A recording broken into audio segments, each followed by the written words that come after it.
We are back on MorningLine. Boy, Dr. Stone tells stories during the break that are pretty amazing. We'll hit on that about battleships and parasites and all that kind of stuff. But he's from Vanderbilt, and he's an allergy expert, and we're taking phone calls. And Linda was good enough to wait through the break, so let's take her call. Good morning to you, Linda. How can we help you? Hi, Nick. Hi.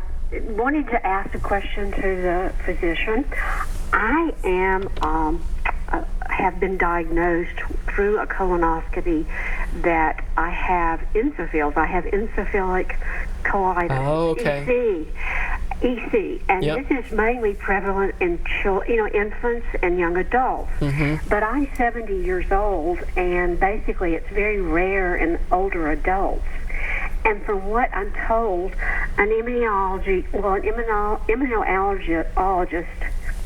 is a person I should see for consultation, because they say 70 to 80% of people like this at this age it's allergies that it's associated with causing this and contributes to this disorder. So is that true?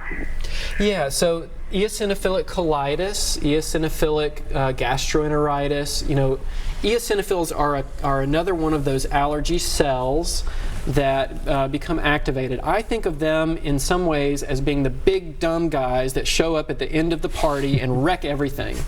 Because your immune system gets stimulated by something, and then as a result of that stimulation, they start having a party in the lining of your gastrointestinal tract, and unfortunately they end up summoning these big dumb guys that just start tearing everything up and giving you a lot of symptoms. Now, some people have eosinophils in the lining of their gastrointestinal tract, a large number of them, and they have no symptoms whatsoever. For those people, we would just monitor it, we would watch it. And then for some people, they have a lot of symptoms from this, and so you end up having to take some medications that will either knock down the eosinophils, knock down the immune cells that summoned the eosinophils, or sort of do both at the same time. Sometimes that can be things like steroids, but we like to try to avoid steroids because they can give us a lot of problems with weight gain and osteoporosis and bad blood sugars. Mm-hmm. So there's a variety of medications though that treat this kind of problem. So it's not exactly an allergy. We don't always find that you're allergic to something, but it's in that branch of the immune system that we treat, and so there's a lot of options that you can use in working with your gastroenterologist to control symptoms from this problem. Are we getting more options in general? I mean, you talk about medicines, and what's the new frontier or the growing frontier in treatment of allergies? I'm just curious. It seems like it's been the same for years. Antihistamines, shots, things like that. Yeah. What's the new frontier? So the brave new world that we are entering that's going to change everything, and already is changing everything, is that we now have treatments that can interrupt the communications between the immune system. So every cell in your immune system has two functions, really, and some of them are more dedicated to one or the other. One function is, I'm going to talk to these other immune cells, and I'm going to tell them what to do. I'm going to give them feedback on how they're performing. The other function that they do is to directly attack something. All right. So what we can do now is that the cells that cause the allergic immune responses, we can break their ability to communicate with each other. And what that seems to do is it seems to kill a lot of allergic inflammation, because if we can, and we're working our way up the chain toward the signal that caused the original allergic response. So the closer we get to that initiating signal, the signal that caused you to have allergies to begin with, we can block those signals, those communications, and prevent the immune system from being activated. It's amazing stuff. And that would be a medicine, a pill, or a shot? Yeah, at the moment, most of those medicines are shots. Okay. But they're reserved for people who have the incredibly severe versions of allergies. So they're reserved for the people who have severe asthma, that they're always in and out of the emergency room. And now we have one that was recently approved for people who have nasal polyps, which is like a tissue overgrowth in the nose that just keeps blocking off their nose, so that they have chronic sinus infections. They can't breathe through their noses. And we have FDA just approved a medication for that that basically makes the polyps go away.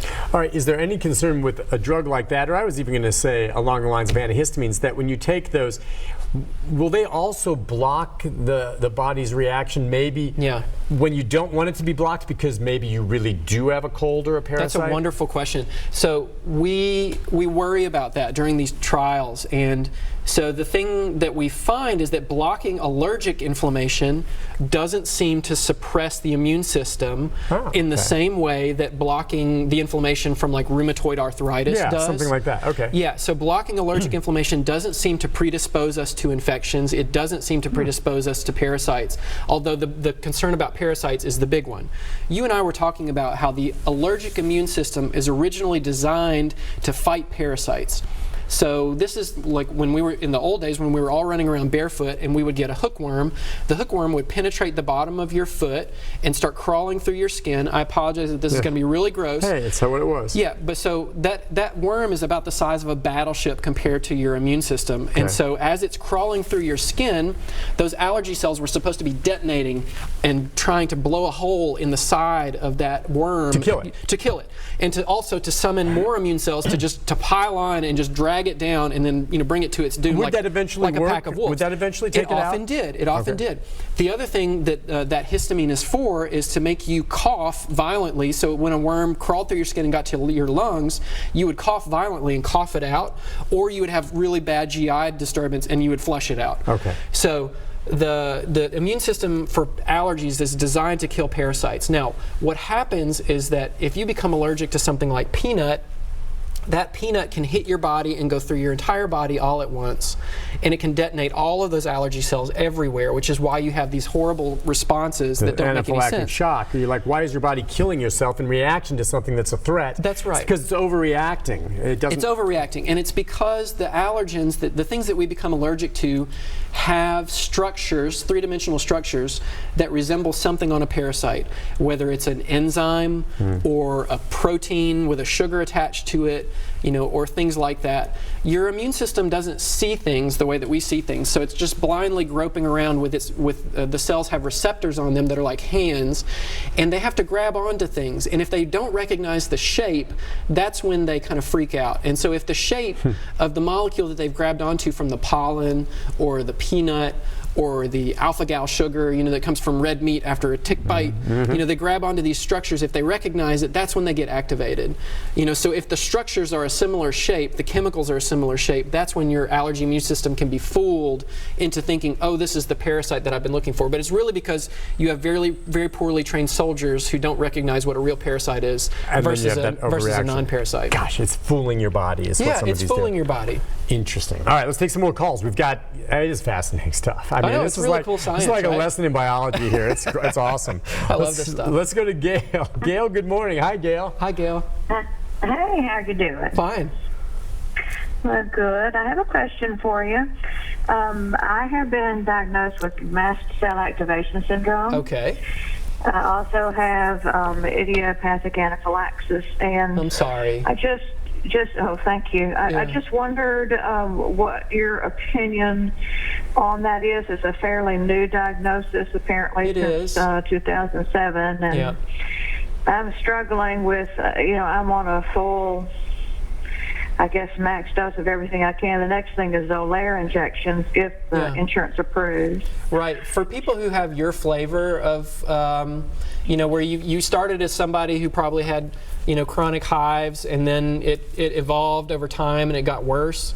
What's the last one? The anaphylaxis she has? Anaphylaxis. So that means she has anaphylactic reactions, but it's not necessarily triggered from the environment. Like it just sort of had to happen on their own, and we can't figure out why it's happening.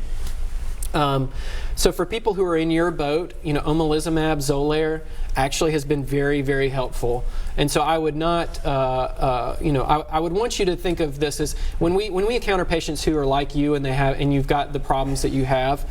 I tend to think of it as a not to steal from AA, but a 12-step program. The first thing we do is we block all the histamine with antihistamines, and then we gradually start adding on until we get to whatever it is that's going to work for you.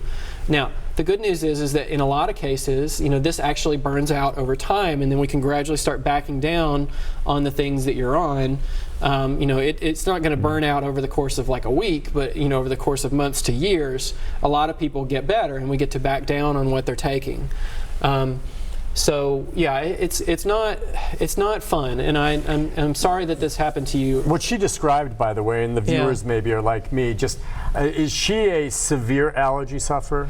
So it's interesting because this sort of falls in that gray zone of sometimes it's actually an allergy where it's triggered by an allergen, and sometimes it's an overactive allergy immune system without being triggered by an allergen. And meaning it's just it's firing by accident? Right, meaning her body is doing it on its own without necessarily having a trigger. And so that's the hardest thing for people to accept, because when we have an allergy symptom, we all are hunting for triggers. We're keeping diligent journals. You know, we're saying, was it this, was it that, was it this, was it that? And so the trick is sometimes it just happens on its own, and that's miserable for people because you can't pinpoint, you know, what happened, and so you start cutting out everything in your life and you still have the reactions. You know, and the answer is it wasn't anything that you did wrong, it was just that your system is firing, you know, when it shouldn't be firing on its own. So for those people who have symptoms like that are, you know, it happens on its own and it just fires on its own, then we just suppress it, and for a season of your life you'll have really bad symptoms, and usually it gets better over time. Let's take a break on that note. When we come back, we'll come back with our final segment. Janet and others, if you're on hold, stay there. We'll get to your phone calls as we finish up our conversation with the good doctor right after this. Stay with us. Thank you. Where do you go from here today?